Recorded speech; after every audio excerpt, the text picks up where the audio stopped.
Good evening, everyone. We're going to get started in just a minute. Welcome.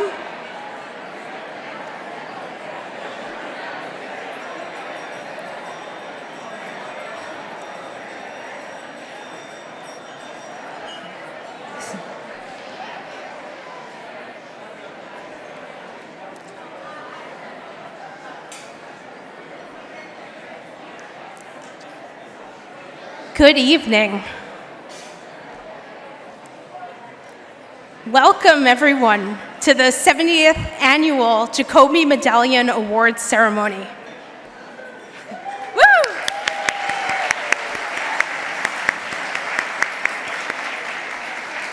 It's such a special opportunity for us to all gather in person, so welcome to everyone. I'm Dr. Talia Swartz, and I'm proud to be president of the Mount Sinai Alumni Association. Thank you.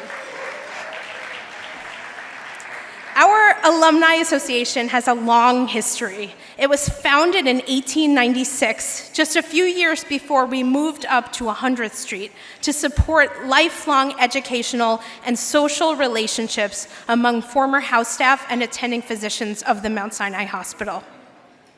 With the founding of the Mount Sinai School of Medicine in 1968, the Alumni Association expanded to include graduates of the School of Medicine.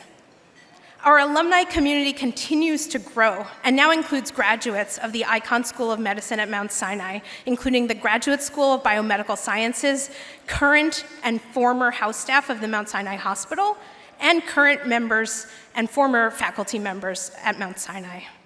The goals of the Alumni Association are twofold. First, we aim to promote a collegial atmosphere among all of our members with a sense of dedication and gratitude to the institution. Second, we hope to focus philanthropic goals and priorities to support the students at the Icahn School of Medicine. In addition, this year we celebrate a unique milestone in the history of the school. 2022 marks the 50th anniversary of the class of 1972.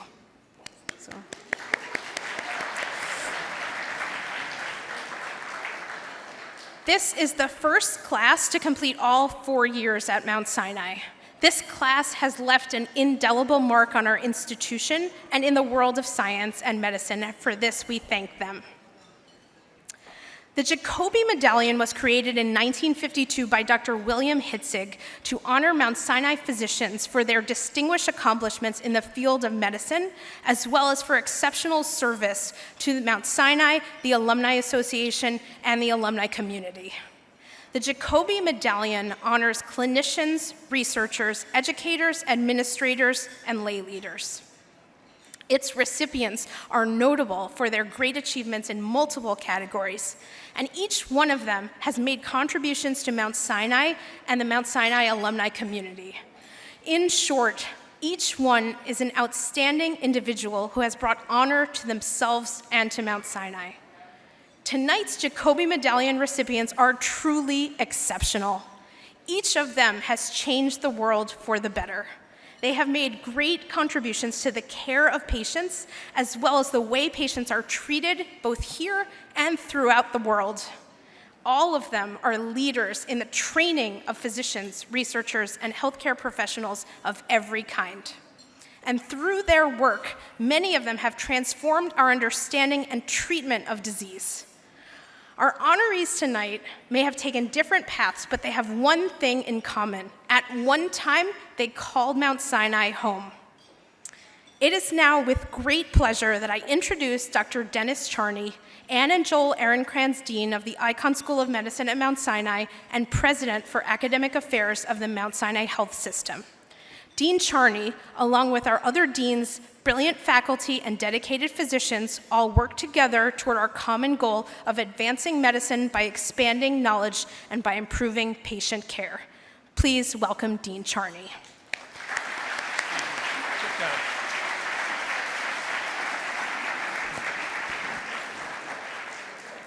It's good to be here together. How about some applause for that?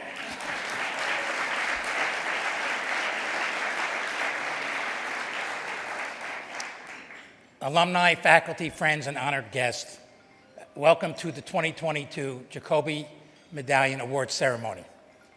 It is wonderful to see all of you in person.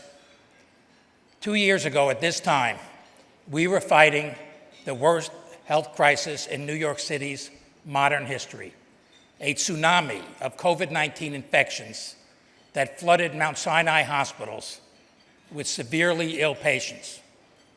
We all pulled together, clinicians, researchers, and staff throughout the health system to fight the pandemic and save thousands of lives.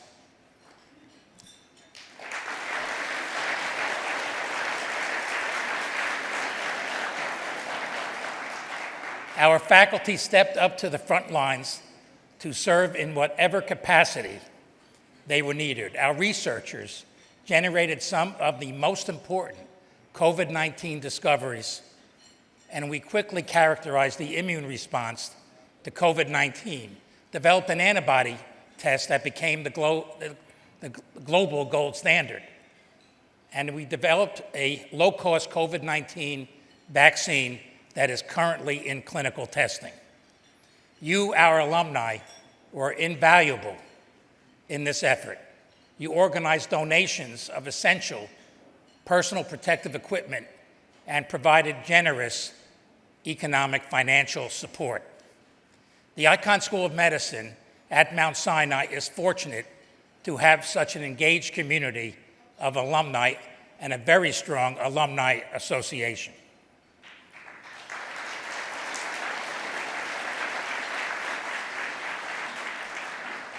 Since the first wave of COVID-19, we have taken care of our own. We developed a Center for Stress, Resilience, and Personal Growth, the first such program of its kind in the nation to address the psychological issues caused by the impact of COVID-19 on frontline healthcare workers. The story of our response to COVID-19 has now been written by Deborah Shupak and published in a new book titled Relentless: How a Leading New York City Health System Mobilized to Battle the Greatest Health Crisis of Our Era. When you read it, and I recommend you do, you will swell with pride for Mount Sinai. Through the pandemic, Icahn Mount Sinai has continued to provide an outstanding education for our medical and graduate students. We are addressing the clear need to bring more equity to the field of medicine. We have become a national leader among medical schools in advancing diversity and inclusion. Our roadmap for action is making Icahn Mount Sinai and our entire health system a more equitable and anti-racist community. This also includes initiatives to fight anti-Asian bias. As we strengthen our culture, we are significantly expanding the research capabilities of our medical school.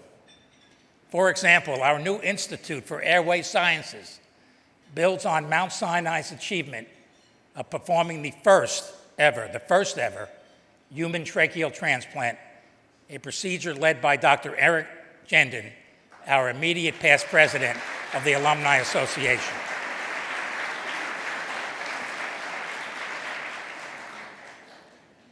The Institute is the first of its kind in the nation, dedicated to advancing therapies for diseases impacting the airway. It is one of 44 multidisciplinary institutes we have established to drive biomedical discovery. Our research funding from the NIH has grown steadily to $443 million.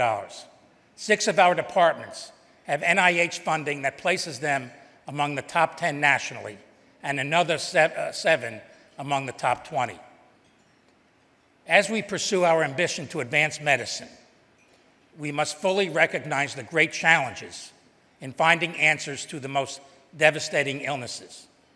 The more complex the disease, the greater the number of variations there are to diagnose and treat. This increases the need for highly precise and accurate computation, engineering, and biomedical skills. So, we have established the Windreich Department of Artificial intelligence, and human health.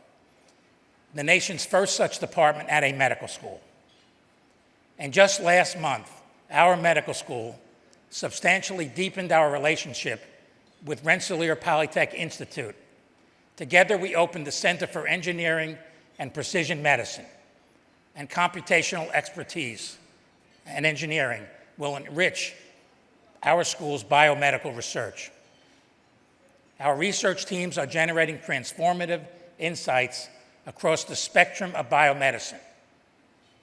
Our ambition is no less than changing the lives of our patients. Their numerous achievements over the past 5 years include developing new treatment for psychiatric disorders, including addiction, autism, depression, and eating disorders. We developed a new first-class treatment for multiple myeloma. We're developing new vaccines and immunotherapies for cancer treatment. We've also discovered epigenetic mechanisms of several brain diseases and have developed the most advanced, quote, artificial pancreas.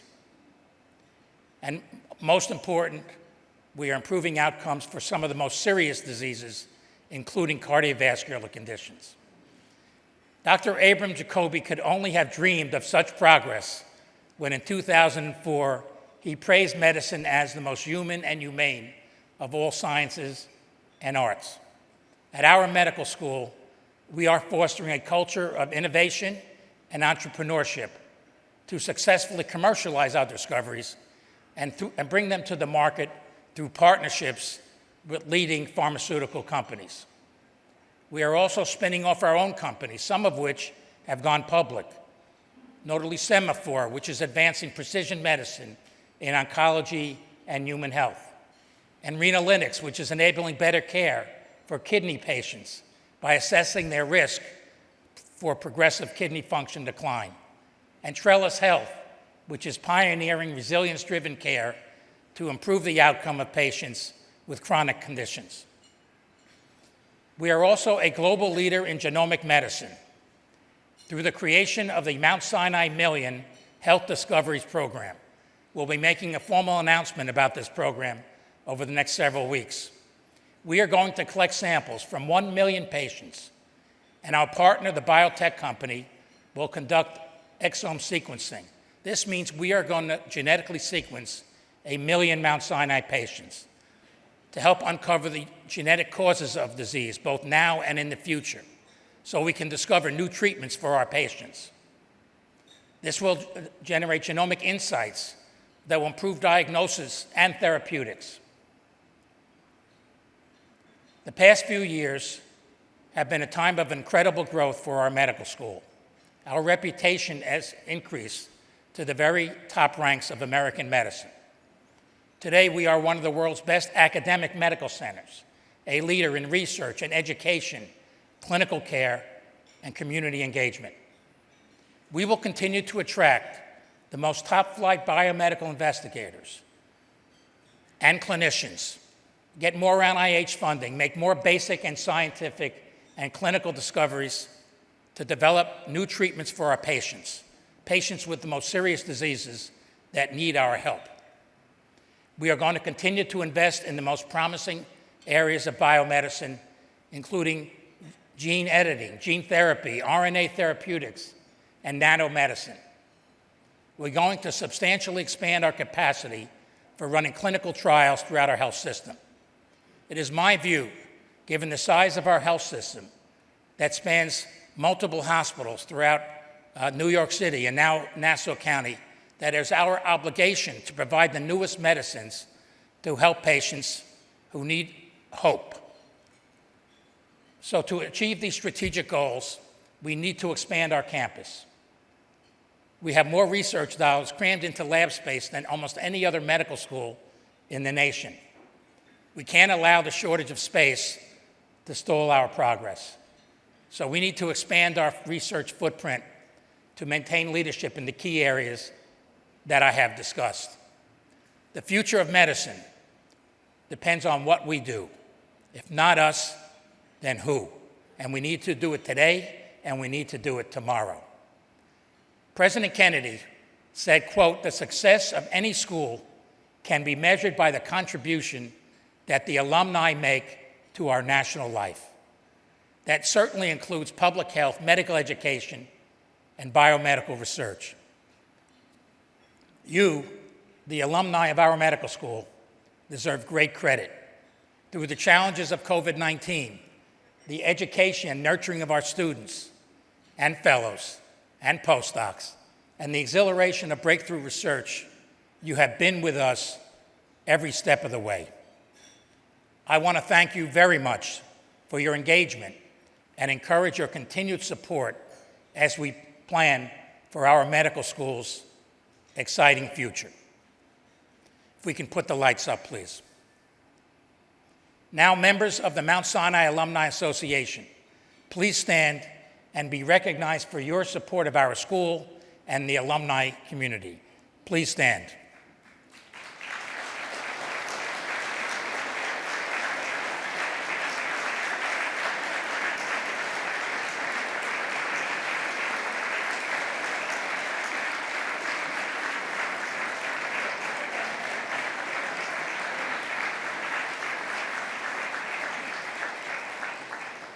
Thank you for all you do.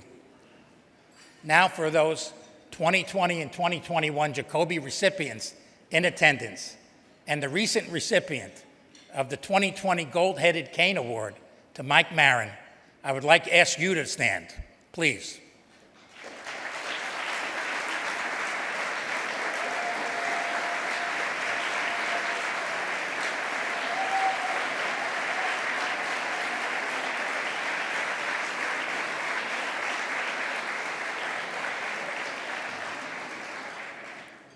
We celebrate your great achievements today, along with our 2022 Jacobi Medallion recipients. Finally, we pay respect to those who are no longer with us. These individuals represent the family and tradition of Mount Sinai. Though they have passed, their outstanding contributions to the field of medicine and to our Mount Sinai community are still remembered and will never be forgotten. Thank you.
Tonight's Jacobi Medallion recipients will be introduced by Dr. Sandra Mazer, Chair of the Jacobi Medallion Awards Selection Committee.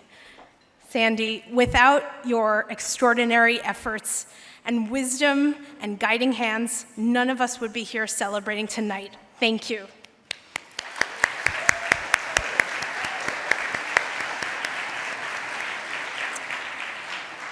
Dr. Mazur is professor of ophthalmology and pharmacological sciences and is the organizer of many programs at Mount Sinai, including director of the Office of Women's Careers, chair of the Committee on Special Awards, and Title IX coordinator.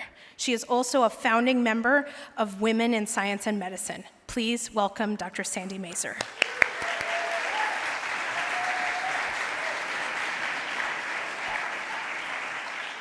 Well, as Dean Charney said, this is amazing to see you all in person again. I thought you all existed in little boxes on my screen. So welcome, and welcome especially to the 2020 and 2021 winners.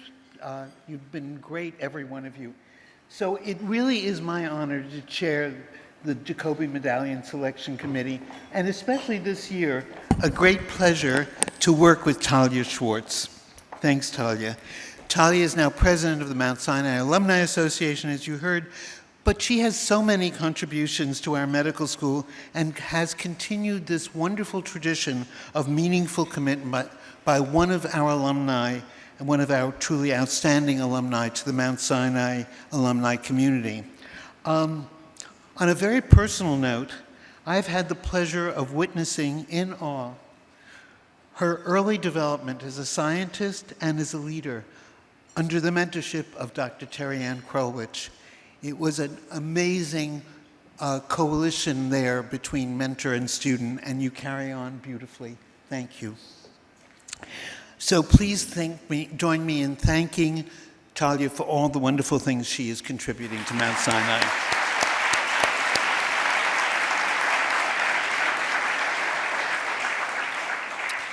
Tonight's 2022 Jacobi Medallion recipients reflect the excellence and the spectrum of biomedical and lay leaders within Mount Sinai. Recipients were chosen from a superb group of candidates, and they were chosen by their peers, all former Jacobi recipients themselves. And once again this year, we had a deep field of truly impressive nominees to pick from. In fact, it was overwhelming and humbling. And there are so many that we hope to see next year as our next medallion winners. As Talia said, Dr. Hitzig named the award for Dr. Abraham Jacobi, who was one of the early presidents of the Mount Sinai Hospital Medical Board. Hitzig described Jacobi as a man of broad interests, humanistic philosophy, investigative acumen, and clinical skill. He, Jacobi, stands as a model not only for Mount Sinai, but the entire medical profession. That was written in the 50s, and it's as true as it was then today. In 1962, the AMA and the American Association of Pediatrics jointly established the Abraham Jacobi Award to commemorate Jacobi as a founder of the specialty of pediatrics. The Jacobi Medical Center, established in the Bronx in 1955, is also consistent with the contributions and his commitment to charity, plus the highest practice of medicine and care of patients. So who was Abraham Jacobi? He was born in Germany in 1830. In other words, one of the wonderful immigrants who came here. He graduated from medical school, joined a revolutionary movement, and was in imprisonment for treason. He then emigrated to New York City, where he succeeded in his goal of providing better health and health care for all children. After teaching at Colombia, he established the first department of pediatrics in a general hospital at Mount Sinai. He used evidence-based medicine and evidence-based data to develop his enlightened principles of child and maternal health, and he published a lot. His writings were collected in 8 volumes, totaling over 4,000 pages, and he was sole author on most of his publications. He became the only foreign-born president of the AMA and president of the American Pediatric Society. We have enduring guidance from Abraham Jacobi to this day. 2 principles: 1, to teach medical students from patients themselves, and 2, to encourage the wealthy public to endow special hospitals for infants and children. In partnership with his wife, Dr. Mary Putnam Jacobi, he established the first pediatric clinic in the United States. In her own right, Dr. Mary Jacobi was recognized by Sir William Osler for her contributions to the science on which medicine rests. She received for her work a special award from the Harvard Medical School. Abraham Jacobi himself never left clinical medicine. He saw patients until the day he died at age 89. He once told a group of medical students that if he had his life to live over, all he would want is just to be a modern doctor. It seems especially fitting to be celebrating our modern doctors, our evidence-based scientists, and our dedicated Sinai citizens with the Abraham Jacobi Medallion tonight. Our first video celebrates Joseph Buxbaum, Yvette Calderon, Jean-Frederic Colombel, Carlos Cordon-Cardo, Ebby Elahi, and Annetine Gelijns. We think that you will appreciate their achievements and understand why they were chosen as this year's Jacobi Medallion winners. Before we play the video, I have a special note from Dr. Ken Davis, the Chief Executive Officer of Mount Sinai Health and Class of 1973 alum, who expresses his regrets for not being able to attend tonight's ceremony, which coincides with the Aspen Ideas Festival, an important event for Mount Sinai sponsors. And now, the videos.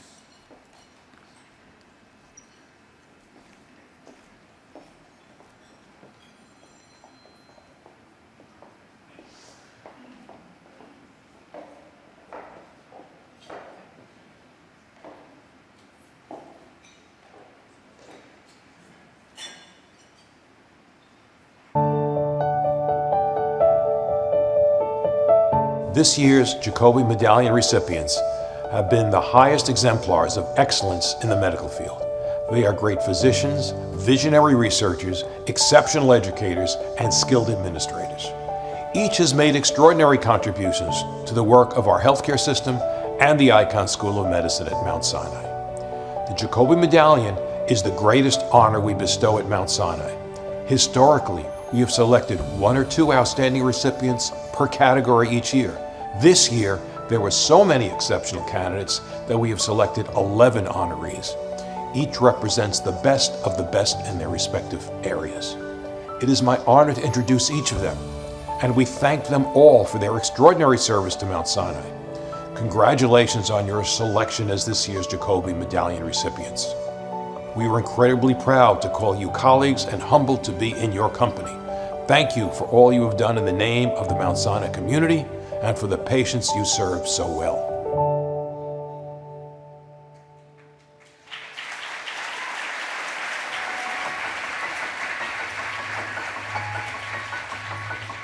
In some ways, the brain is truly the final frontier of human biology, understanding the brain, but also understanding how it can go wrong and then how to fix that remains a massive challenge. And so that challenge always excited me. Sinai gave me free rein. I was encouraged to be almost an entrepreneur in sciences in the sense that if there was a good idea that I could go after, I was encouraged to do it.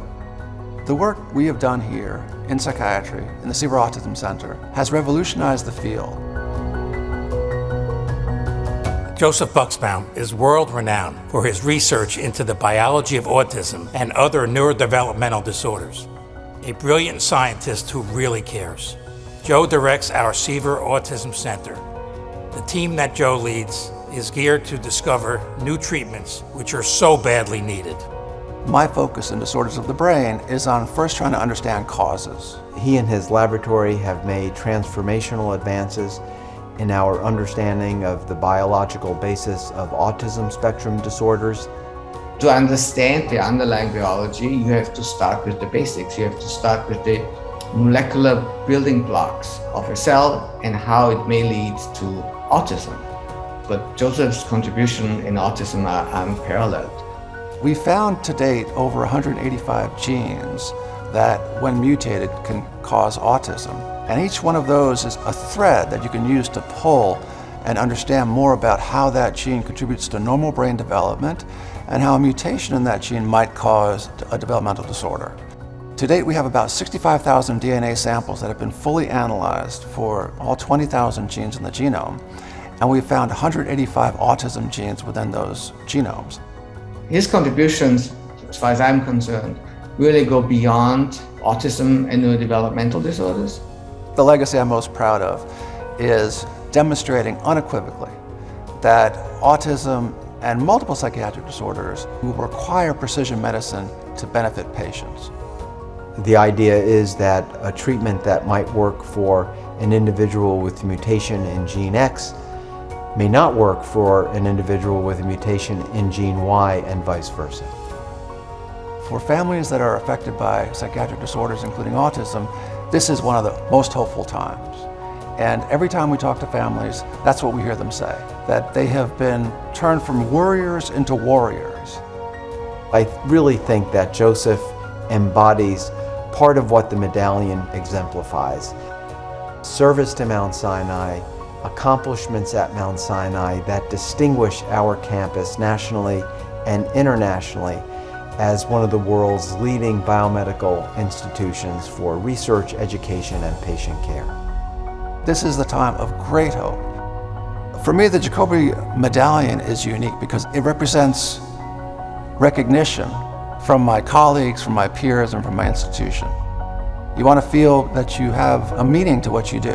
And I think for me, what drives me in my work is feeling like I'm doing something for others, or I'm trying to at least.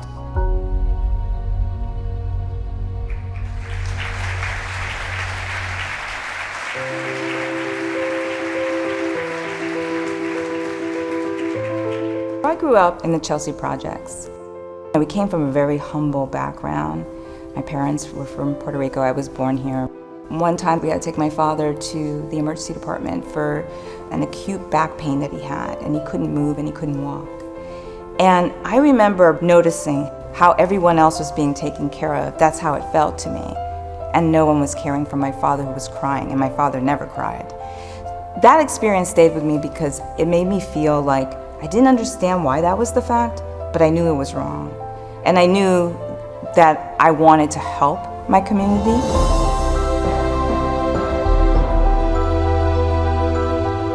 Through her leadership in emergency medicine, Yvette Calderon is a powerful voice for people with HIV, hepatitis C, and opiate or substance abuse disorders. Yvette was also a tireless advocate for patients and frontline healthcare workers during the height of the pandemic. Unafraid to speak about inequities revealed by COVID-19, Yvette demonstrated awesome resilience in the face of adversity. Yvette is absolutely a champion of Mount Sinai's mission.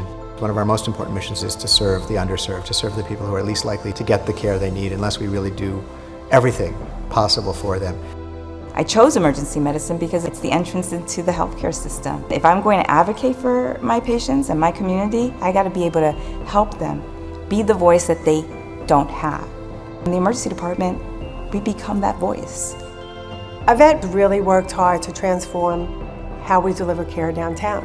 It was probably the first month she was at Beth Israel. She was already knocking on doors to talk to the community, find out what do they know about Mount Sinai Beth Israel. My whole career has been dedicated to chipping away and contributing to the elimination of healthcare disparities. She developed this whole novel approach to rapid HIV testing and got the patients not only tested, but arranged for follow-up for HIV disease. I saw that the community downtown, they were struggling with hepatitis C. And that was something that no one was really looking at. No one was really screening for that. How can we play a part in eliminating that disparity? She's identifying people with illnesses or who are at risk for illnesses that otherwise would be missed and could potentially live with those illnesses for a long time. Over the course of the last 3 years, we have successfully treated a little over 200 patients, and they're cured. Many of them are cured, and the others are in the midst of getting cured. By honoring Yvette Calderon for the Jacobi Medallion Award, we are honoring a woman who is the real trifecta, who represents clinical excellence, educational excellence, and research excellence. The Jacobi Medallion is like the pinnacle of my career. All the best parts of medicine, all of it, is in the emergency department. Someone comes in, and they're at the worst part of their day, their life, and they tell you everything that's wrong with it. It's a vulnerability. I feel honored to be their voice and their advocate. We're on a journey at Mount Sinai, and I think it's really exciting to think that we will be setting standards for how we provide care for our patients.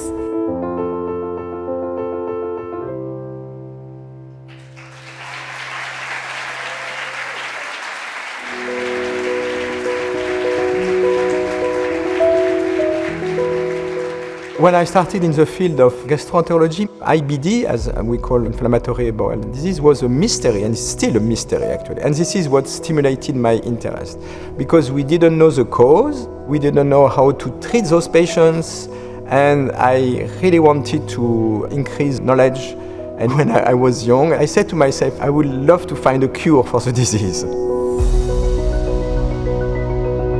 Jean-Frederic Colombel is a world leader in the understanding of IBD, bringing together scientists in local, national, and international collaborations to amplify their research efforts. Dr. Colombel has made major discoveries that have benefited many patients suffering from severe forms of IBD. When I came to Mount Sinai, I felt amazed by the possibilities. The sky is the limit, and I was thinking, okay, yes, this is where maybe I can reach the sky. He was clearly France's top inflammatory bowel disease doctor, and arguably maybe the top IBD doctor in all of Europe. Jean-Fred joined the GI division at Mount Sinai in 2013, and he's been a cornerstone of our division ever since. When I came to Sinai, my vision was first to create with all my colleagues a dedicated IBD center that didn't exist, where we will be able to give to the patient a kind of holistic care.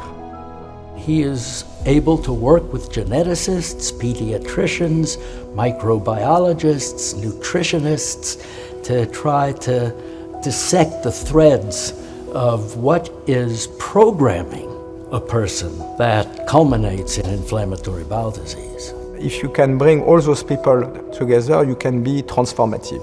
I'd say more than revolutionizing the field of gastroenterology, he has transformed the revolutions that have come out of the laboratory. If you are not creating, you are just following. We need to find new drugs.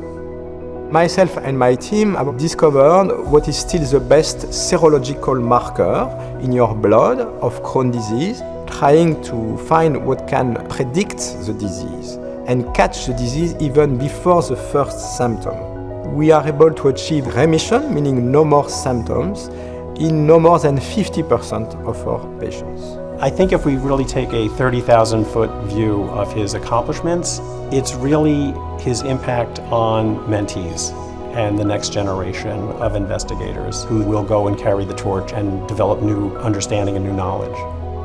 When I knew that I was receiving the Jacobi Medallion, I was thinking, I was this French guy coming to US like 10 years ago, and I've been able to accomplish that. Sometimes it feels good when you see that your efforts are understood and recognized.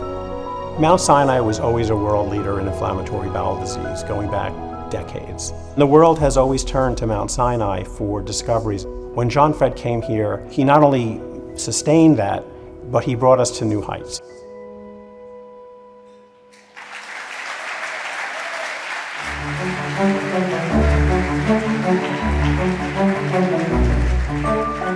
Pathology is that physician, scientist that you may not know.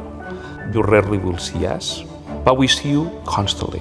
When you are born, we type your blood. If there is a little lump, we are going to be there to help you and your physicians beat the disease. I wanted to bring a mission and a vision into pathology, to bring pathology to the center of patient management. Carlos Cordon-Cardo is a world-famous pathologist who has seamlessly incorporated data science and genomics into improving the diagnosis of cancer. During the pandemic, Carlos developed crucial assays for the diagnosis of COVID-19 and for monitoring immunity. What drives me essentially is that sense of curiosity and that journey that brings us into new spaces. Dr. Cordon-Cardo has revolutionized cancer therapeutics, in particular for bladder cancer and prostate cancer, and our understanding of why it starts and why these cancers progress.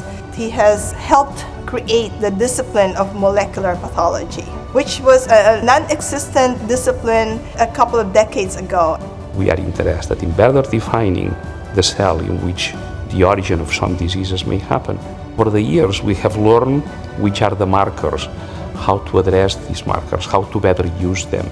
Prostate cancer now is a disease that we cure in many instances, and bladder cancer is a disease in which new paradigms are being tested. During COVID, Dr. Cordon-Cardo's leadership was critical. One of the reasons that Mount Sinai led the world in the early days of the pandemic was because of his vision. His leadership during the early stages of the COVID pandemic was to take discoveries that were being made in the laboratory and to rapidly bring them into clinical testing laboratory. And so we could perform those tests literally at the bedside.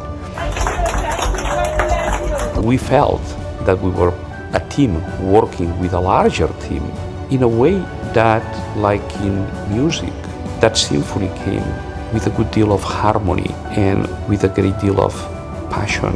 By honoring Dr. Cordon-Cardo as the Jacobi Medallion Award, we are honoring a man who will leave a legacy of mentorship, of scientific innovation, of translational research and cancer therapeutics. What an honor. What a wonderful moment for the department and for all of us to celebrate that our work is being recognized. I would hope that the legacy that we leave behind is that of a curious individual that has been able to change some of the paradigms, leaving the door open to keep these paradigms, to keep changing. That's what gives me the strength to come to work every day. I feel proud to be part of this team.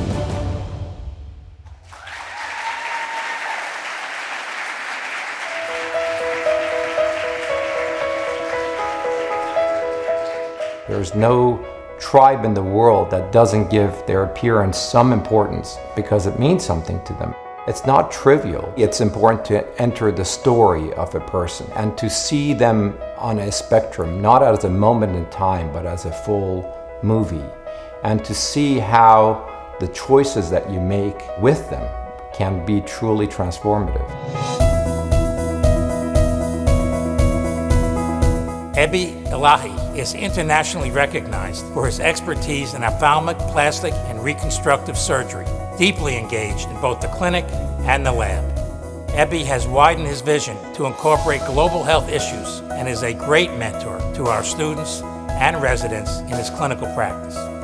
I came to Mount Sinai without knowing much. I absolutely fell in love with the place. I've always been interested in finding solutions to problems for which solutions do not exist. He inspires me every time I'm with him. I'm inspired by his passion, his knowledge, and I am inspired by his humanism. I've worked on a number of patents to transform the shape of the face. So much of current technology involves deciding on the final appearance of an implant ahead of time, but we get that wrong a lot. And that led me to think of a way to overcome that issue by being able to implant, and then transform the shape postoperatively. And the shape is not purely just aesthetics. It may involve an implant on the eyelids for patients with facial nerve paralysis. I think Dr. Elahi's greatest accomplishments include really furthering the field of international ophthalmology. I think one of the foundations of Mount Sinai is giving to our communities. We give to our local community, but we also give to our global communities.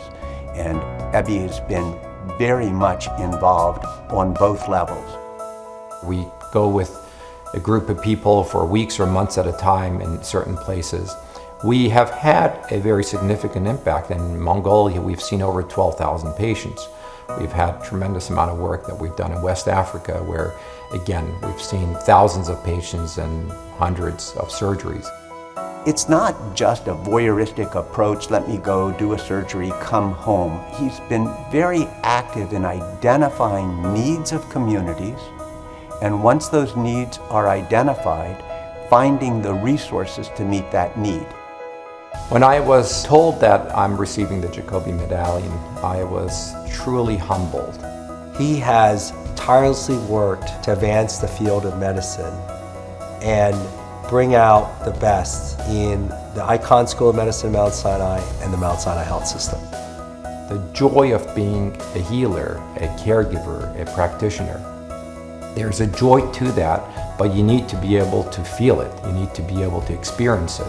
And you need to be conscious of it and mindful of it. I think there's something very special about medicine. I think physicians have a different role in society. I try to live up to that.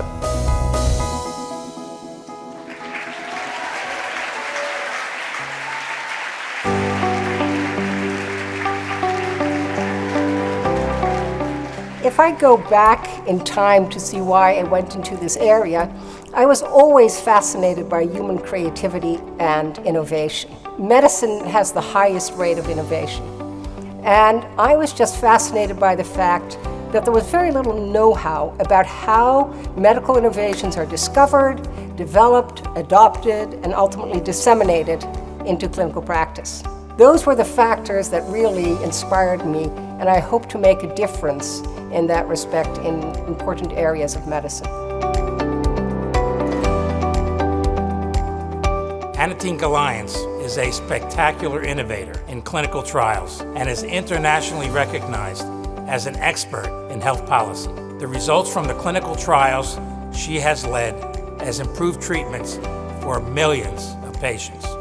Clinical trials are the gold standard to figure out if something works or doesn't. What we really want to do is change the clinical trials landscape at Mount Sinai. It was through her efforts that she developed the architecture for a clinical trials program at Mount Sinai in advancing the care of patients with heart failure. So she's really very much responsible for the way it looks now. One of the biggest impacts that Annetine's research has had is in the area of the left ventricular assist devices.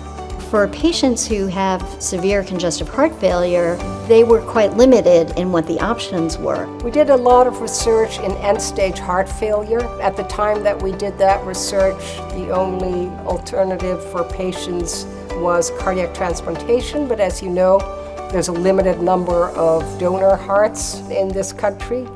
And so what we started to do was to look at a left ventricular assist device, which is a partial artificial heart.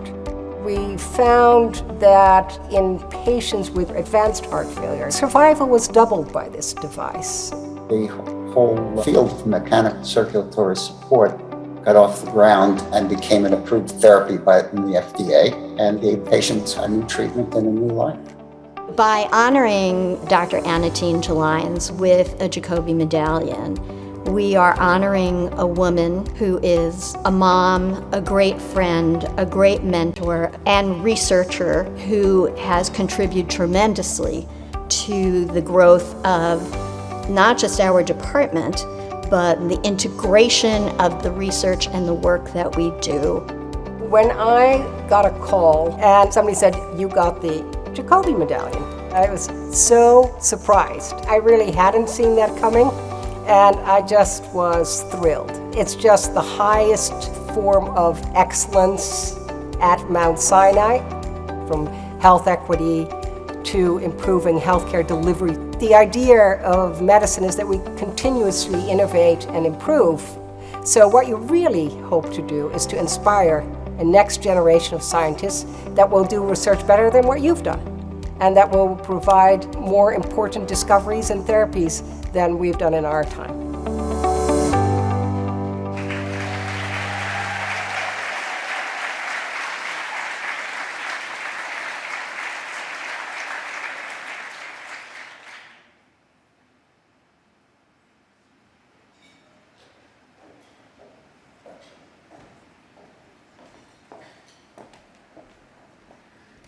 I can't stop smiling. It's just spectacular. So may I now ask the first recipients, the first 6 of our Jacobi recipients, to come up to the stage. I'll call you out by name. Dr. Joseph Buxbaum.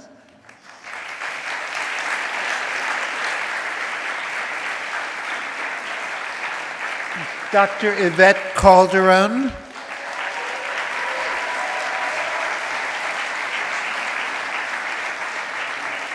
Jean-Frederic Colombel.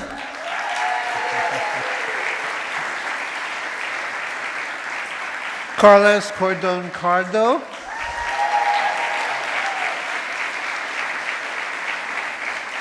Ebby Elahi. And Annetine C.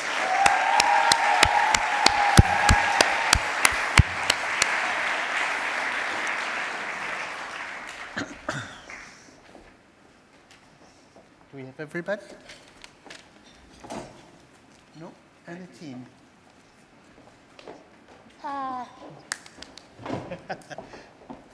So, I will call each of the recipients up first.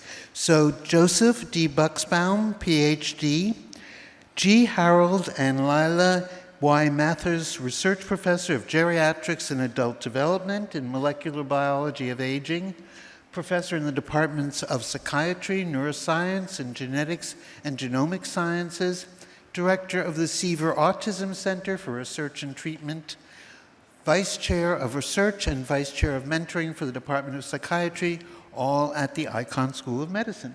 Joe?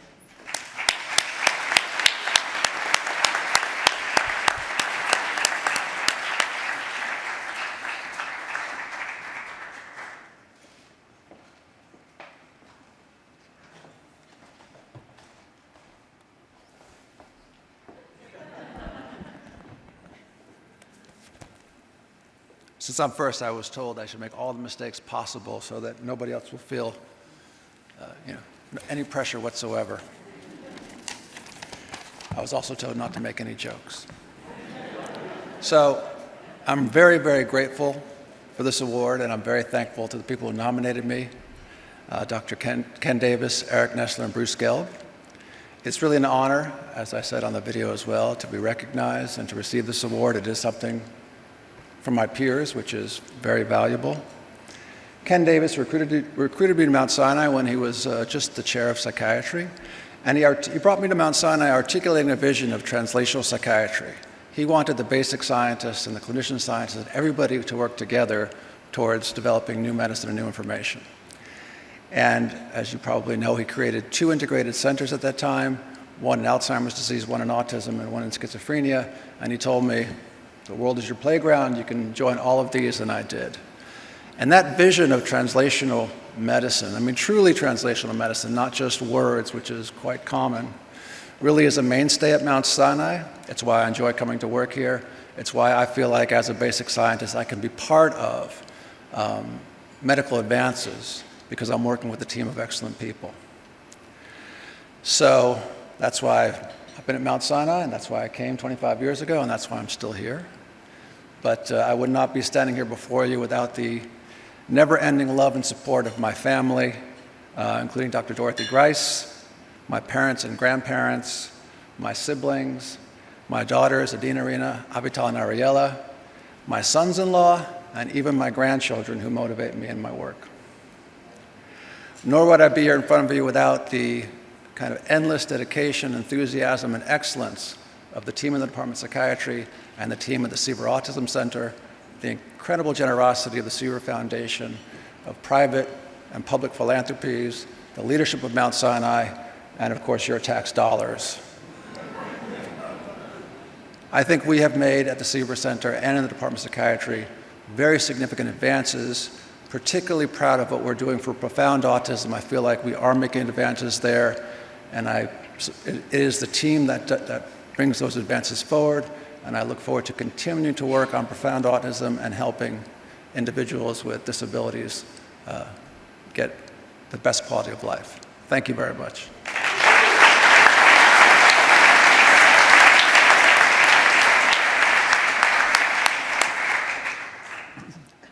Our next honoree is Yvette Calderon, MD, MS, tenured professor and site chair of the Department of Emergency Medicine, professor in the Lenny and Peter W. May Department of Medical Education at the Icahn School of Medicine.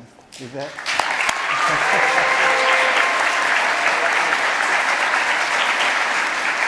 You got it.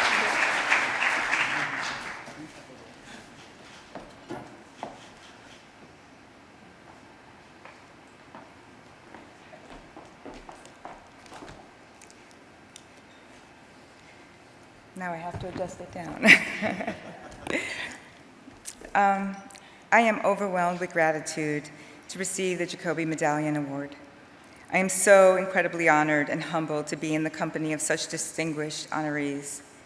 They say it takes a village, and I've been blessed to have a network of mentors, teachers, colleagues, in addition to my wonderful family, who have supported me throughout my journey into the field of medicine. My journey began actually at Mount Sinai. As a high school student in New York City, I participated in the pre-med research and education program, a pipeline program for underrepresented minority kids. It was created by Alice Miller and sponsored by the Icahn School of Medicine. If you can imagine, every weekend I would join other minority high school students from around the city, and we would participate in classes like anatomy and histology, which were taught by the Sinai medical students. Alice believed that if we could envision ourselves as medical students and ultimately doctors, we would achieve it. The Icahn School of Medicine played a pivotal part early on in helping me visualize and actualize my dream of becoming a physician. My accomplishments range from creating solutions to address healthcare disparities to promoting diversity in the field of medicine to reflect the diversity of the patients that we serve.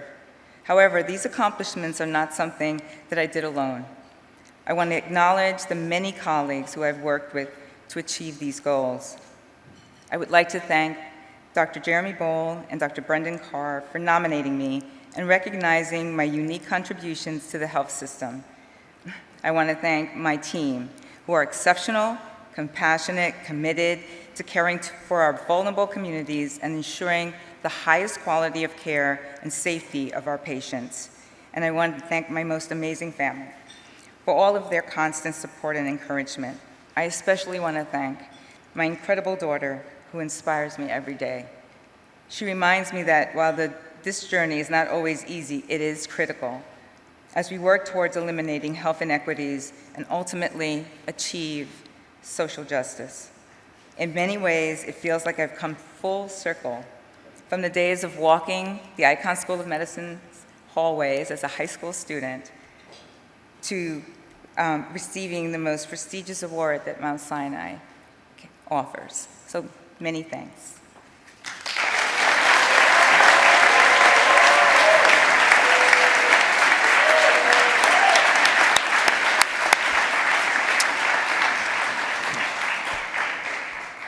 Jean-Frederic Colombel, Director of the Leona M. and Harry B. Hemsley Charitable Trust Inflammatory Bowel Disease Center, Director of the Susan and Leonard Feinstein Inflammatory Bowel Disease Clinical Center at Mount Sinai, and Professor in the Samuel Bronfman Department of Medicine, the Dr. Henry D. Janowitz Division of Gastroenterology at the Mount Sinai School of Medicine. Jean-Frederic.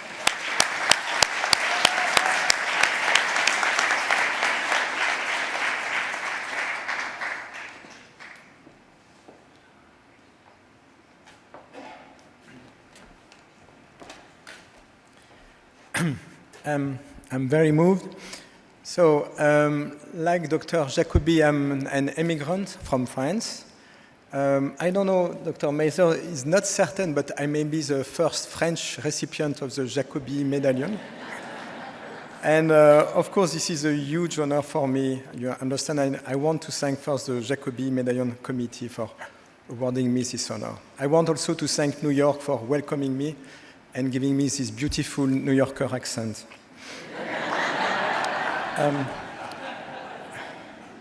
So a big, big, big thank you to Sinai, to Ken Davis, to Dean Charney for welcoming me when I arrived from France more than 10 years ago.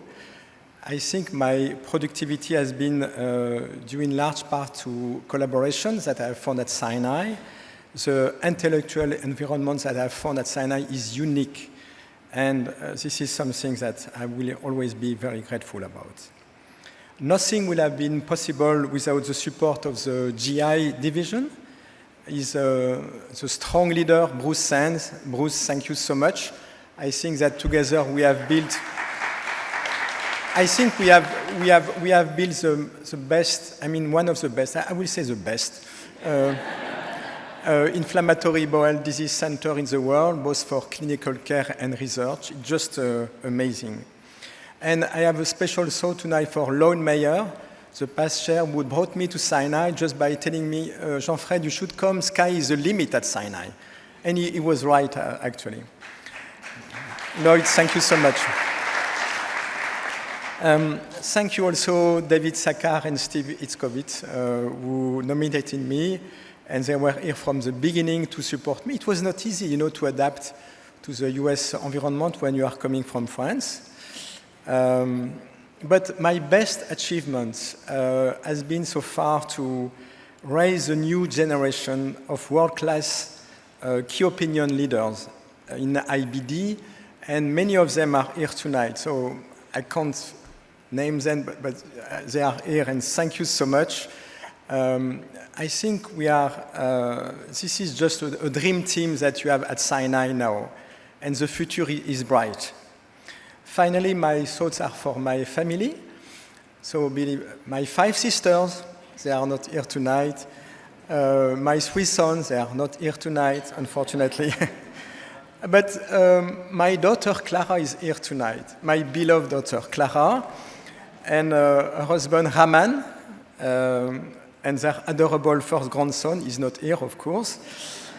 But this is very special to me because he's the first Native American with some genes from the Colombel family, and this is really something amazing. So thank you, everybody, and thank you, Sinai, again.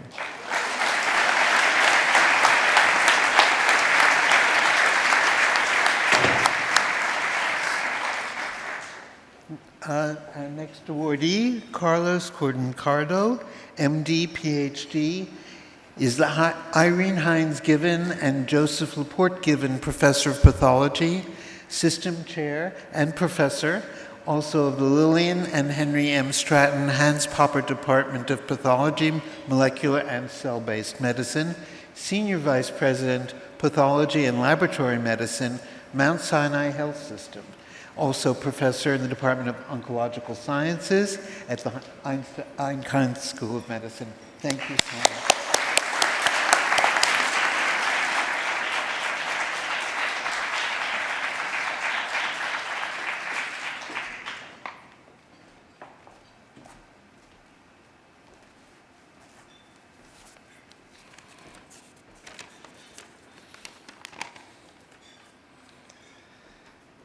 It is a privilege to be recognized by your peers, being in the company of such a prominent class of 2022 Jacobi honorees, and my honor to accept this award on behalf of all of the laboratorians of our health system, without whom this wouldn't have not been possible.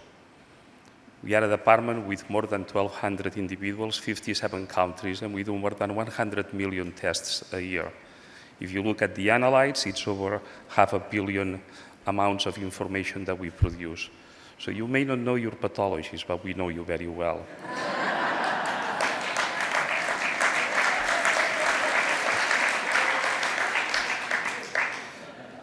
Special recognition and gratitude to my wife, Pamela, and the children that are here with us today, Carolina and Daniel, for their tolerance, support, and love, which is how I feel of what I receive from the members of my department and from the members of this community at large.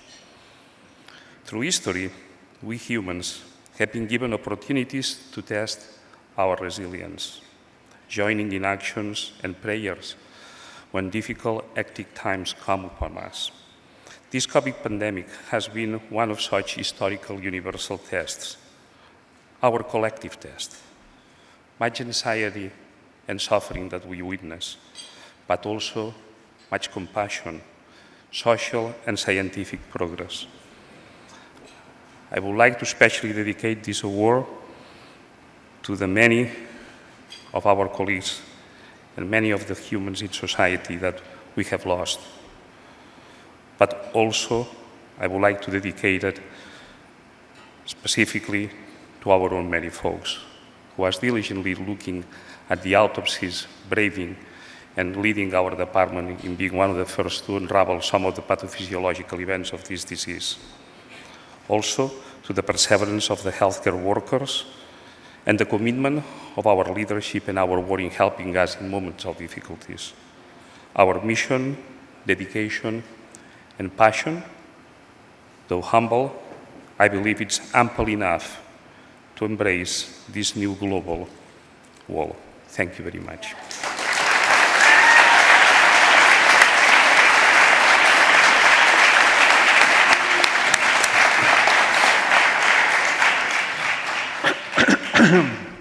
Ebby Elahi, MD, MBA, FACS, Mount Sinai School of Medicine, 1996, Mount Sinai Hospital, 2000. Director of the Fifth Avenue Associates, clinical professor in the Department of Ophthalmology, clinical professor in the Department of Otolaryngology, Head and Neck Surgery, clinical professor in the Department of Environmental Medicine and Public Health at the Icahn School of Medicine.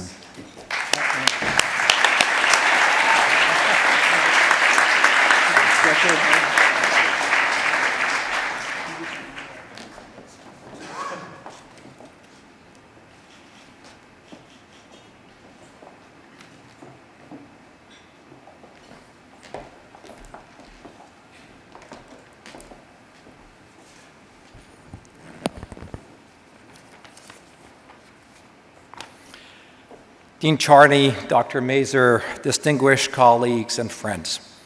I would like to thank the Jacobi Committee and Alumni Association for this immense honor and congratulate my fellow recipients for their exceptional achievement. I'm truly humbled by this recognition, which represents the highest ideals of Mount Sinai and indeed medicine as a whole. I am most grateful to my esteemed friend, Dr. Andy Jagoda, for his unconditional support in advancing my nomination. I am likewise deeply grateful to Drs. Davis, Fuster, Jendon, Case, and Tsai for their guidance and mentorship and endorsement. That such towering giants of medicine should consider my nomination is itself a great honor. When I set foot at Mount Sinai some 30 years ago, little did I know that this storied institution and its amazing people would impact the course of my professional and personal life. Indeed, my two children were born within its very walls. Not only did Mount Sinai provide me with a world-class education and exceptional training, it also encouraged me to pursue my passion for surgery and global medicine. As a physician, my role model has always been my father, a pediatric surgeon whose commitment to the ethical and compassionate care of patients remains to this day my greatest source of inspiration. In action as in words, he embodies the principle that service to others is a fundamental duty. He taught me that the accolades of this world are ephemeral and that the real measure of success lies in striving to become a true human being. I will forever be indebted to my parents for their invaluable guidance and timeless wisdom. In many ways, the person who truly deserves this award is my lovely wife, Elise, for it is her sacrifice and support that have allowed me to stand here today. Perhaps someday in the not-so-distant future, our children, Kimi and Bayan, will also walk these storied walls and join in its legacy to serve others through knowledge and compassion. Lastly, I would like to recognize my entire family and colleagues who are present tonight, amongst whom are lifelong mentors and cherished friends. I see Dr. Cohen, Dr. Fisher, Dr. Guillory, and Dr. Fuchs, thank you for being there for me. I'm especially grateful to my amazing and selfless practice manager, Adrian Kagan, and my work family, Dr. Andrew Schwartz and Susan Zoltan, whose outstanding professionalism and camaraderie inspire me each and every day. Thank you all for bestowing this honor to me.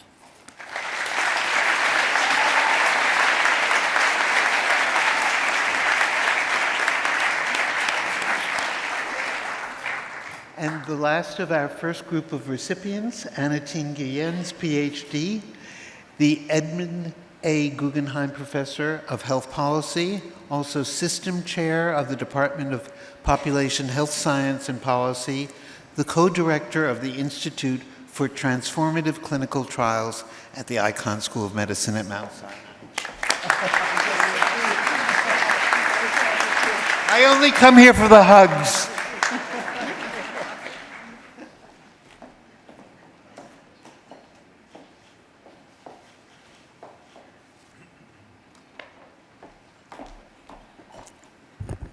It's just an unbelievable honor to receive the Jacobi Medallion. Since my student days, I've been really fascinated with the processes by which breakthrough interventions in medicine are discovered and brought to the bedside. Understanding how research environments and policies can stimulate medical innovation was the topic of my PhD work at the National Academy of Sciences. When I had the opportunity to join Sinai, it was the perfect fit to bring theory into practice. Here is an institution committed to excellence in translational and clinical research. I would like to thank Drs. Charney, Nestler, and Davis for their leadership and for cultivating an environment that fosters creativity and clinical discovery.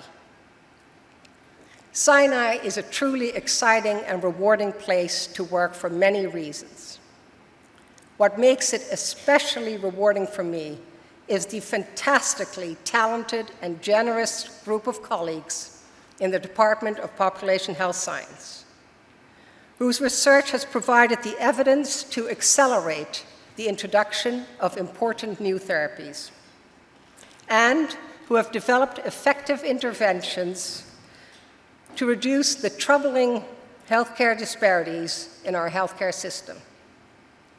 It is a privilege to be part of this team, and especially to work with my long-term friend, Alan Moskowitz. Finally, I would like to thank my parents, children, and Jan for their support. And Dr. Mazur, the Jacobi Medallion is an award that energizes to provide excellence. So I would like to thank all of you again for the honor. Thank you.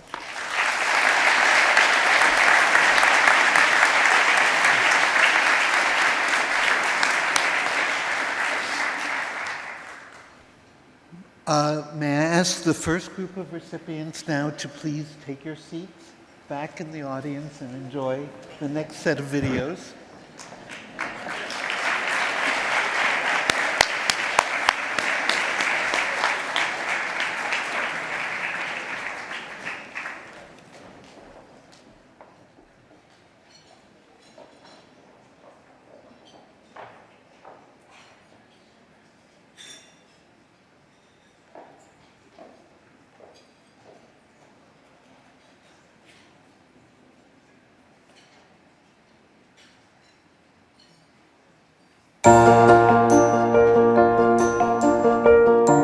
The Jacobi Medallion signifies a career dedicated to true excellence.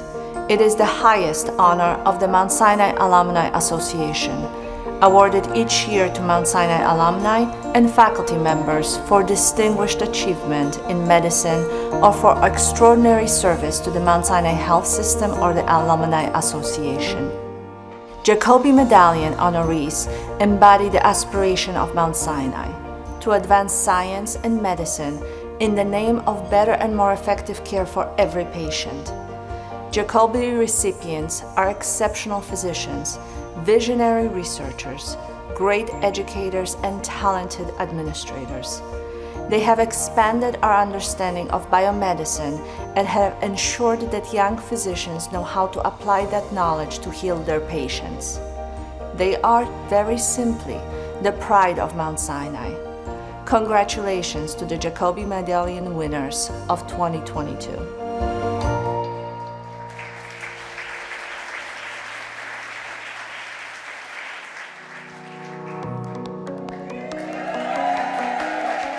For us, the questions in education relate to what our learners learn, how they learn it, what's missing from their education, what are the structural barriers that limit our students and trainees from reaching their full potential. The questions are countless in health professions education.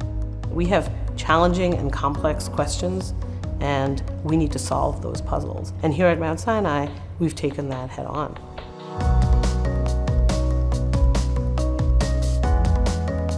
Reena Karani focuses on innovative approaches to faculty professional development and mentorship, and has mentored hundreds of trainees and faculty who are now themselves renowned medical education scholars and change leaders around the country. Education is the bedrock of this institution, and Reena has really transformed the curriculum. She has worked tirelessly for decades to make education great at this institution and combat racism and bias in all its forms. This is us trying to explore and understand more. And what happens when we think of interpersonal and internalized belief systems and bias. In health professions education, we are at the time of a revolution, not just in terms of content, but in terms of approach. We've spent a significant amount of time thinking about our faculty and ensuring that we can support, promote, and coach our faculty to represent the communities that we serve. She has taught me how to speak for justice, how to speak up for people who don't have a voice at the table. We have integrated into our curriculum core skills related to community-based health, global health, physician advocacy, human rights. These are key competencies that we believe our physicians of the future need, and it is our obligation to ensure they are prepared for that future. By honoring Dr. Reena Karani, we're honoring a woman who is an extraordinary educator, leader, physician, and person whose work creates a better future for all of us. When I got the call about receiving the Jacobi Medallion, I was completely floored. In fact, I asked if they had made a mistake or an error. We are honoring a woman who has devoted herself to embedding important values and core principles in the work that we do so that we can train generations of future physicians. A teacher has the role in changing the lives of so many through this process. I knew that I wanted to be impactful in terms of really helping the next generation think about how the lasting legacy they have is in teaching and learning.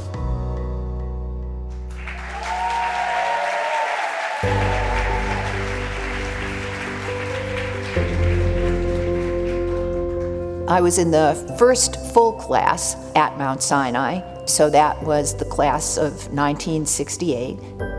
Everybody sat in awe of the clinical opportunities that were available, and what I would say was the most impactful was the mentorship of a selected group of individuals that were the giants in their fields, encouraging me to essentially follow my heart. They encouraged us, taught us, trained us, made sure that we recognized that knowledge is critical, but clinical care and empathy is as important as making the appropriate diagnosis. And that has stayed with me literally for my whole career. Naomi Luban is a pioneer investigating transfusion safety both in the lab and in the clinic, looking at complications such as graft versus host disease from a molecular and genetic perspective. This work has markedly enhanced therapies for these very serious conditions. Hi! It's so good to see you. I am sometimes known as the mother, some would say the grandmother, of pediatric transfusion medicine. My research as a pediatric hematologist has been focused specifically on a broad variety of vulnerable populations and transfusion risk. She has done so much to advance that field with respect to quality and safety, bringing this life-saving service to children locally, regionally, nationally, and in fact around the world. She has defined best practice in that field.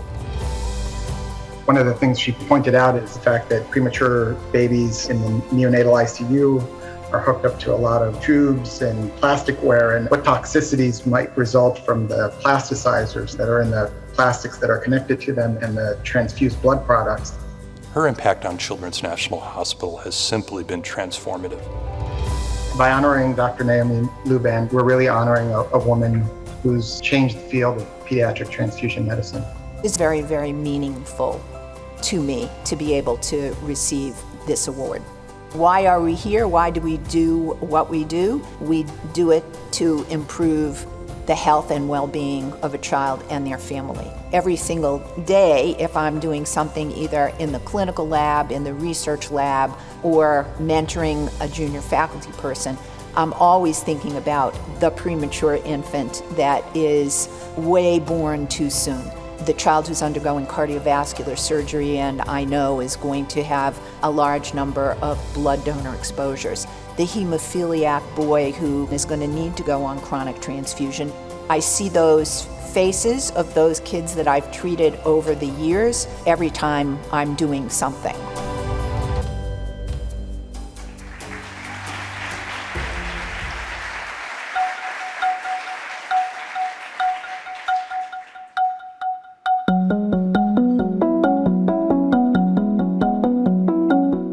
You have to remember who you are as a person and as an institution because it matters. And it's important that institutions have archives because people have their memory, but institutions can lose their memory. People come and people go. So I think that having an archives helps an institution remember who it was. Mount Sinai has been along a path and each step followed along behind it. Barbara Niss has done more than anyone else to collect and preserve the history of Mount Sinai and all of its many entities. Thanks to Barbara's leadership and tireless work, Mount Sinai administration, faculty, and students can access more than 200 years of material on our rich tradition of providing patient care and advancing medicine through education, research, and outreach. Not everybody grows up thinking, geez, I want to be an archivist, because most people have never heard of an archive. I started here at Mount Sinai in 1986. I started with an office filled with metal filing cabinets, as well as boxes of material just stored on the floor. What Barbara has given Mount Sinai during her 35 years as institution archivist is truly a monumental achievement. What was appealing about it to me was that it was about history. It was about taking things that were maybe a mess and putting them in order, and then using that knowledge to help people answer questions that they had. The role of an archivist in an institution is incredible. It has the ability to connect history, it has the ability to connect people, and it also has the ability to tell a story and remind people about our amazing history. And I think Barbara's done that in just such an exceptional way. You have to find history interesting, you have to be willing to see connections and think critically about it. The more you know about a place, the more interesting it becomes to you, and the more multi-layered it is, and you discover new things. Why do you open a hospital? The 9 men that got together to open the Jews Hospital in the city of New York in 1852, I mean, why would you do that? Because helping other people is the right thing to do. The founding of the school kind of shows just the constant striving that Mount Sinai has always done towards creating new knowledge, creating excellence. It's a humanized history that emphasizes the role of men and women. Here we invariably find wisdom, energy, commitment, extraordinary and sustained generosity, and a relentless determination to achieve success. When I found out when they called to say that I was getting the Jacobi Award, I was literally speechless.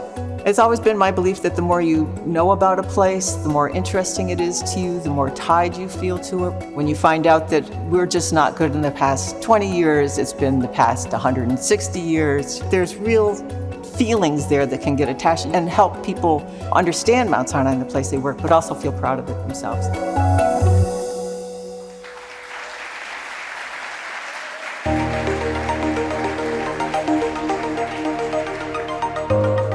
I fell in love with maternal fetal medicine from day one of my residency. The wonderful thing about maternal fetal medicine is that it truly is a mission. It's a calling to bring the healthy baby into the hands of a woman that is at high risk. So to be able to be part of her journey, her pregnancy journey, and have an extraordinarily great outcome is one of the most rewarding moments that you can have in your life. I feel like at Mount Sinai I've had the opportunity to take that moment and move forward. Joanne Stone is a world-renowned physician scientist with special expertise in women's health and fetal imaging.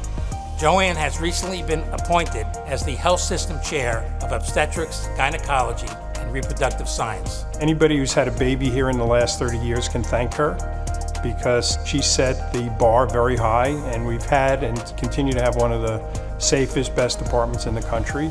I can't even count the number of lives that she's impacted because of her involvement in shepherding women through high-risk pregnancies. She has been successful because she is creative, she is thoughtful, she is innovative, and she conceived ways to answer questions that couldn't be answered beforehand.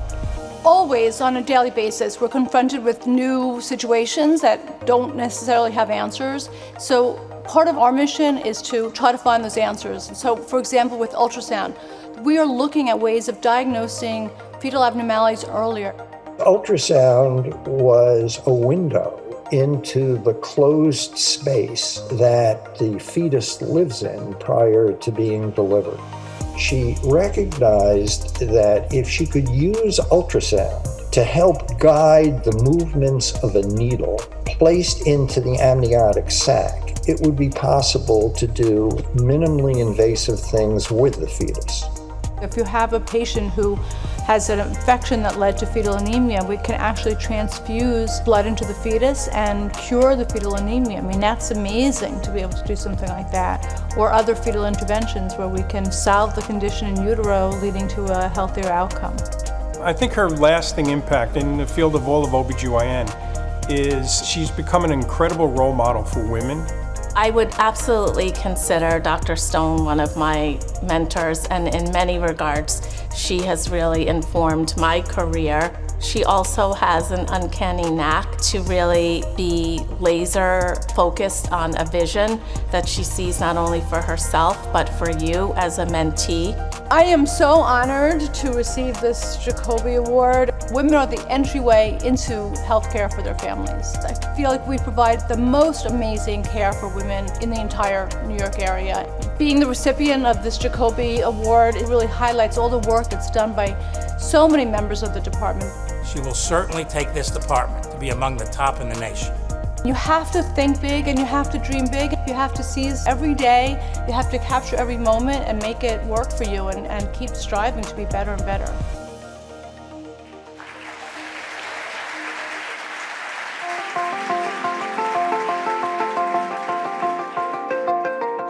How do I see myself in the journey of discovery in environmental health? I think what I uniquely brought to the field was this laser focus to design studies that ask not only how do I measure chemical environmental factors, but how do I also measure social environmental factors, and how does that play out in the context of disease that we're looking at. It was my dream to go to medical school and be a physician, and I never would have imagined that this is how I would be having an impact. Rosalind Wright is internationally recognized for her work in the breakthrough field of exposomics.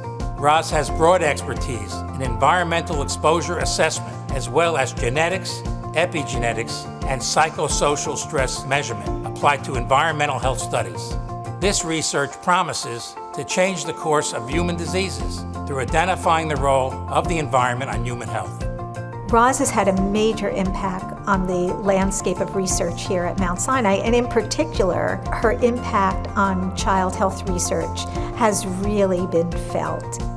Exposomics matters to health because it has been the missing piece to the puzzle of what has been driving the increase in chronic disease burden in this country. Why do we see diabetes occurring earlier in children where we had never seen that before? We have to think on the full scale of the environment, not just chemical, physical environmental factors like air pollutants and metals and other toxins, but also the social environmental factors and social determinants like living in a safe community rather than having high crime and violence exposure. I think throughout her career, Roz has really had this perspective of whole life events. And she realized that it really began in childhood and even in utero that could potentially affect the long-term outcome of these patients. And I think that's been one of her strengths in her research. What moms are experiencing and exposed to gets to the fetus already. We start to examine air pollution exposure in women living in urban metropolitan New York area and incidence of asthma in their kids, and we've linked that together. We measure the social factors that might be driving that, and women were experiencing high levels of stress at the same time. That translated to increased risk of asthma. I think when we look back on Roz's time here at Mount Sinai, she will be recognized for the tremendous contribution she has made to research in the area of health disparities and the effects of environment on people. When I got the phone call that said, hey, congratulations, you're going to be awarded the Jacobi Medallion, I was just astounded. What we've been able to do in 10 years is just, to me, remarkable. It reflects what we saw in Mount Sinai when we were coming here, of giving people freedom to do high risk, high reward team science, and really ask and answer the questions that we knew had to be done to address these 21st century health problems.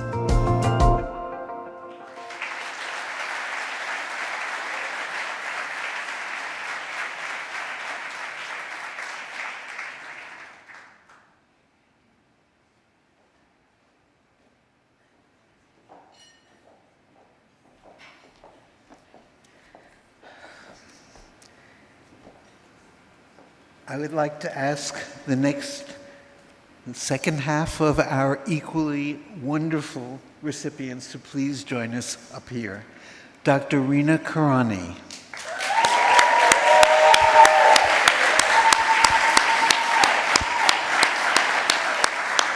Dr. Naomi Luban.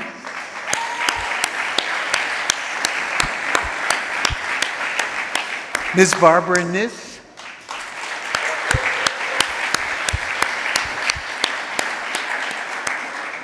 Dr. Joanne Stone, and Dr. Rosalind Wright.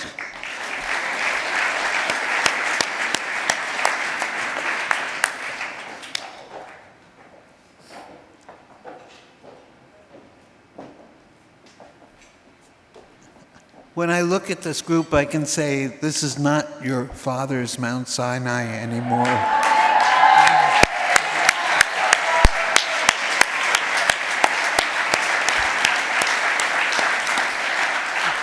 Just what an amazing group of people we are so lucky to be working with. And I want to thank especially Dean Charney for building this incredible group of up and coming and always growing science and clinical medicine. So, having said that, Reena Karani, MD, MHPE, Mount Sinai Hospital, 2002. Director of the Institute of Medical Education, Professor, Lenny and Peter W. May Department of Medical Education, Professor of the Brookdale Department of Geriatric and Palliative Medicine, also Professor in the Samuel Bronfman Department of Medicine at the Icahn School of Medicine.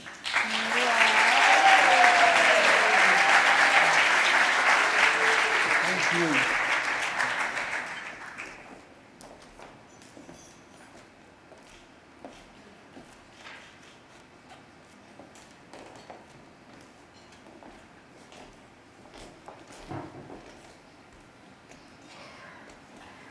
I'm short. It is a privilege and honor to be here today with such incredible role models. I'm deeply humbled to be among you. Over 3 decades ago, at 18, with 2 suitcases and under $100, I left the only home I'd ever known to travel thousands of miles to the United States for college. My parents supported my decision because even while they knew I would probably never return home, they believed in the transformative power of education. And the education and training I have received has been transformative and led to my decision to become a medical educator. Medical education has the potential to change how we practice medicine and the very lives of our patients. When we taught our learners that an equation widely used to estimate kidney disease included a race multiplier that falsely inflated kidney function and thus precluded over 30,000 Black Americans from being eligible for life-saving kidney transplantation, our learners collaborated with health system leaders to change what we do here at Mount Sinai. Yes.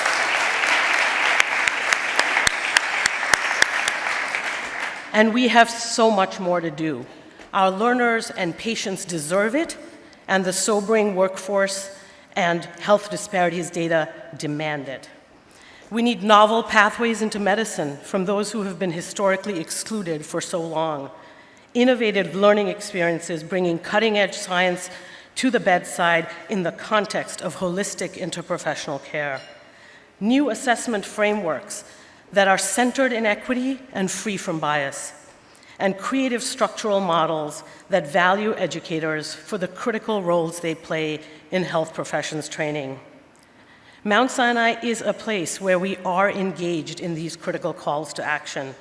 Thanks to Dean Charney's visionary sponsorship of our Institute for Medical Education, and with the support of Dr. David Muller and other leaders, I am honored to do this work every day with my team and colleagues from across the system.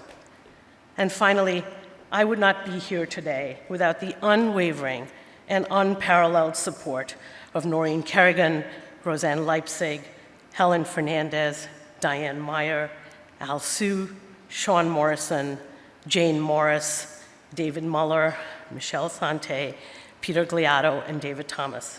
To them, to my incredible friends and colleagues, to my wife Helen, and our beloved little son Mateo, I am forever grateful.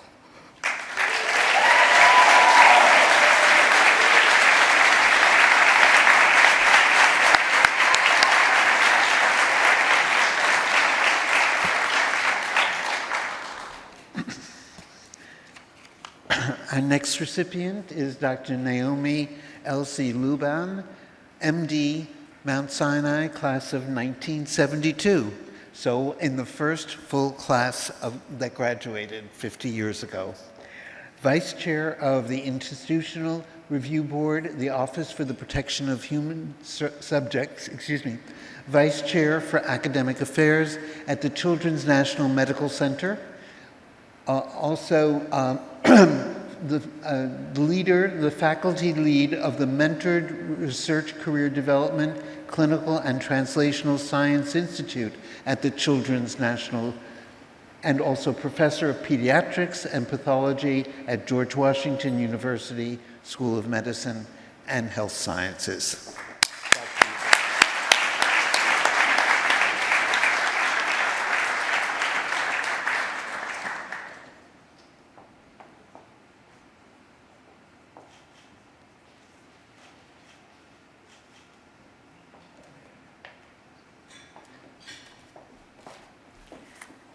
Thank you, everyone. I'm so honored to be here today. In particular, I'm honored because of the fact that I'm the one outsider from Mount Sinai on the one hand, but on the other hand, I think that I have represented my class, the very first class, and all that we suffered through. Come and speak to me later about that. And we can talk about it a little bit. I want to first thank my parents for their wisdom and for their support of my curiosity. I want to thank my sister, a mouse immunologist who's with me here today, who paved the way for a science career, and to the National Science Foundation for providing me, as you heard one of our other medallion awardees today, with a high school STEM experience that really set my path on the way to medicine as a career.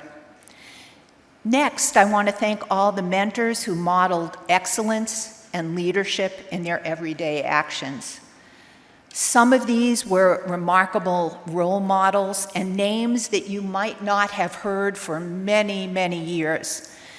And those include Dr. Horace Hodes, Dr. Hans Popper, Dr. Lottie Strauss, all of whom taught our very first class, and also the whole department of hematology as well as transfusion medicine. Most of these individuals were really, really influential in directing me into a field of pediatric transfusion medicine. Very, very unusual field, but one in which I've been able to make significant strides.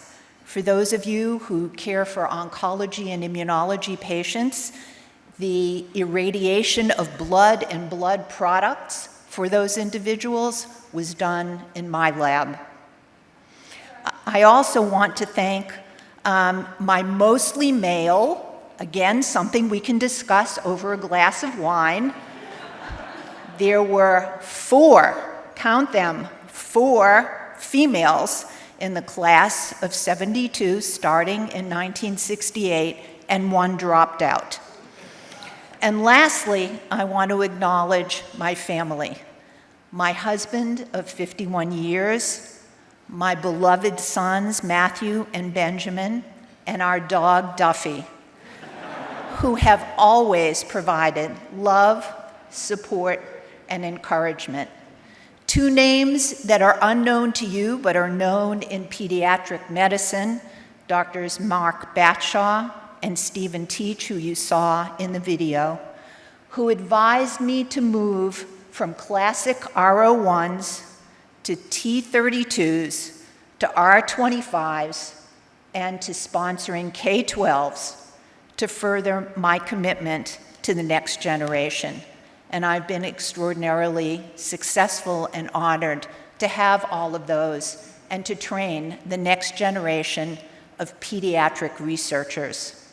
But lastly, and probably most importantly, I want to thank my 2 granddaughters, and my granddaughter Emma is with us here today, and Ari, who's only 3 and is not here today, whose smiles, giggles, and whose curiosity will, I hope, continue my legacy.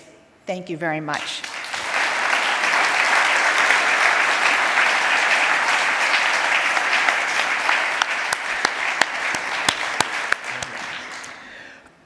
Our next honoree is Barbara J. Niss, B.A. M.A., the director of the Arthur H. Alphys Jr., M.D., Archives and Mount Sinai Records Management Program, and she's just retired, which is good for her, but bad for us. Anyway, from the Icahn School of Medicine, Barbara.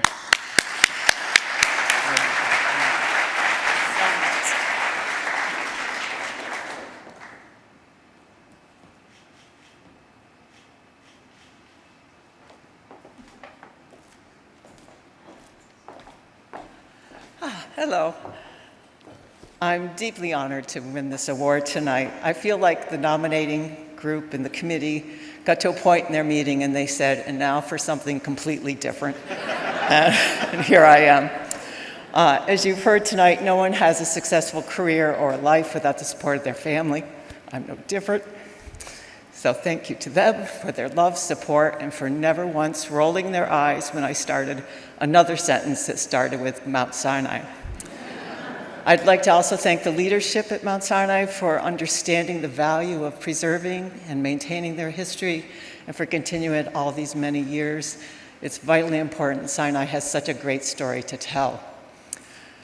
Over my 35 years career, I was fortunate enough to actually only have 2 supervisors at that time.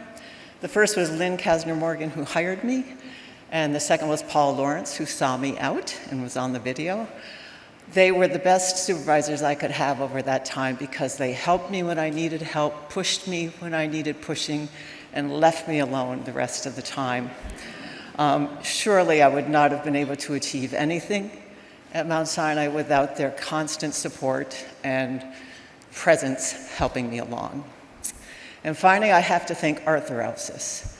Not so much just for endowing the archives program and ensuring that it will continue in the future, although that's vitally important, but also for being a mentor and a co-author and a friend, for always responding quickly to my emails and answering my questions. He not only knew a lot about the history of Mount Sinai, he lived the history of Mount Sinai, and he was always an inspiration to me. I miss him, and I think about him all the time. Thank you very much.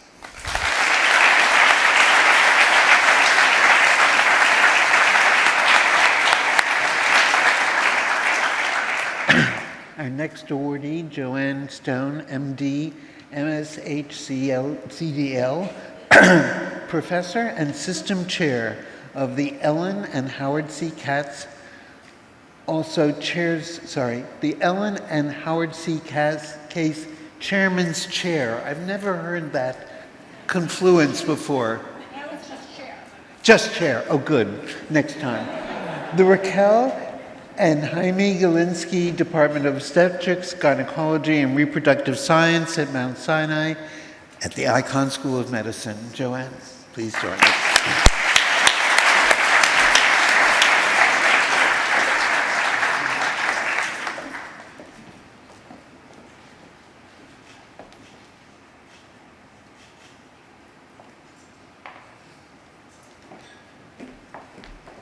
Oh, thank you so much. This is an incredible honor.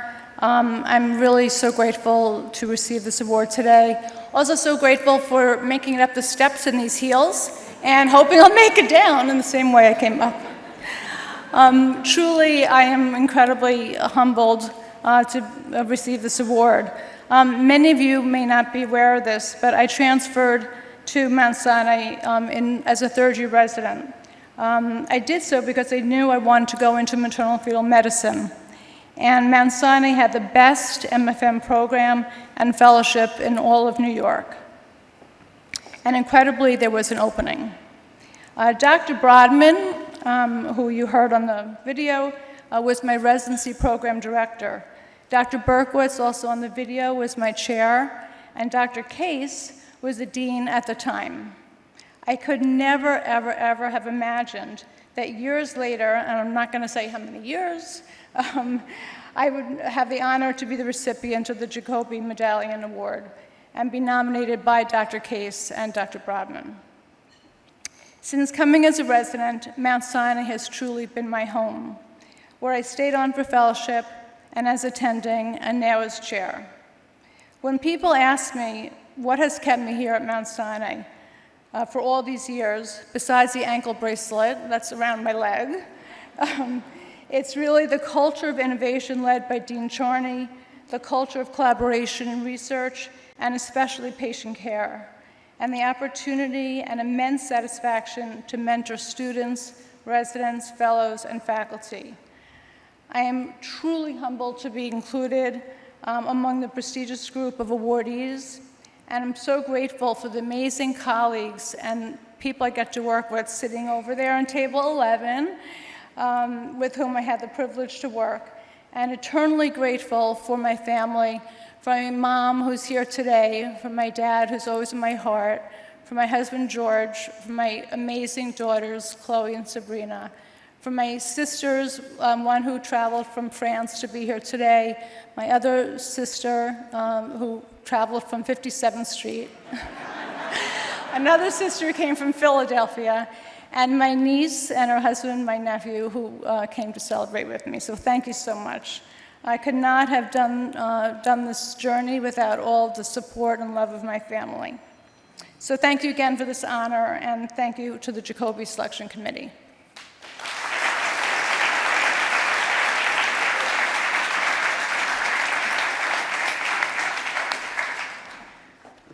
And our last, but absolutely not least, recipient, Rosalind Wright, MD, MPH, Horace W. Goldsmith Professor in Children's Health Research, the Dean for Translational Biomedical Research, co-director of the Institute for Exposomic Research, Professor Jack and Lucy Clark, Department of Pediatrics, Professor in the Department of Environmental Medicine and Public Health, Professor in the Samuel Bronfman Department of Medicine in the Catherine and Henry J. Geisman Division of Pulmonary Critical Care and Sleep Medicine at the Icahn School of Medicine at Mount Sinai.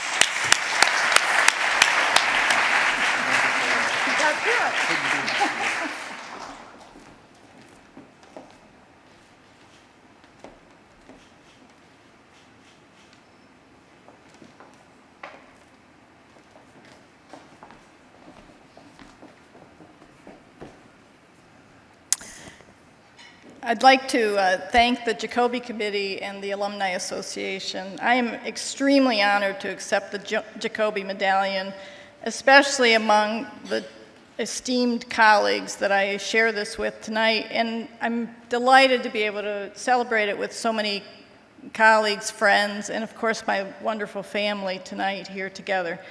I have been blessed in my career with many wonderful opportunities that have enabled me to be considered for such an honor. None more transformative, however, than joining the faculty at Mount Sinai. I came here a decade ago excited for the possibilities for transformative team science that the unique, innovative ecosystem fostered by Dean Dennis Charney, Dr. Eric Nestler, and of course, Dr. Lisa Satlin, Chair of Pediatrics who brought me here, enabled. I have not been disappointed for a second since coming here. The generative environment enabled an integrated research program that culminated in the establishment of the first of its kind Institute for Exposomic Research, which I have had the absolute privilege to co-lead with my husband, Dr. Robert Wright. I really wanted tonight recognize my mother, a nurse who sparked in me my initial interest in medicine, and both of my parents for the work ethic that they instilled in me. I thank my collaborators who contribute to what I do each day, many of whom are here tonight to share this honor with me. And I am most grateful for the support of my husband, Bob, and our two beautiful children, Alexa and Nathan, both of whom have chosen to pursue medicine, which is truly a joy and brings us such pride. I look forward to what the next decade will bring. Thank you, thank you, thank you so much for this honor.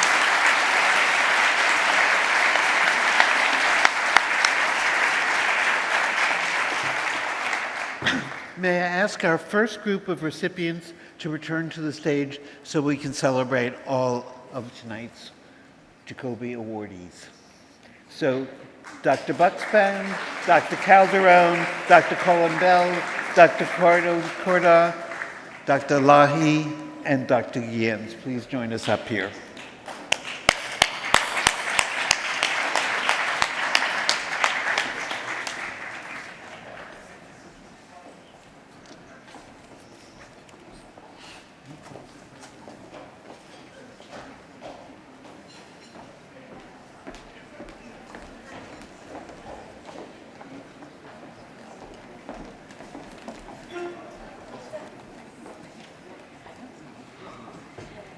So please, let's give all of our awardees a huge round of applause.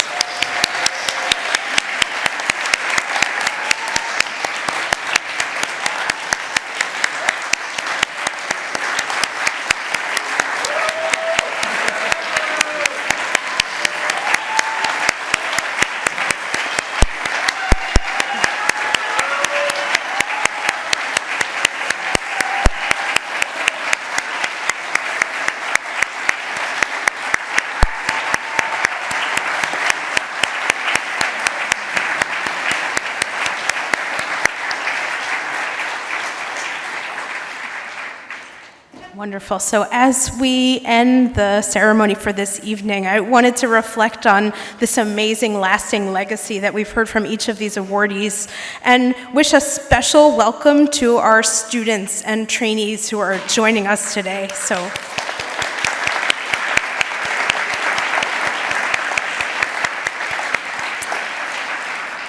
And just to say that I hope that you're as inspired as I am and we all are to serve this community and go out and make this huge impact. And these examples are just unbelievable. So thank you to all of our awardees tonight. And thank you to everyone for coming. And with that, I wish you enjoy your evening and congratulations to everyone.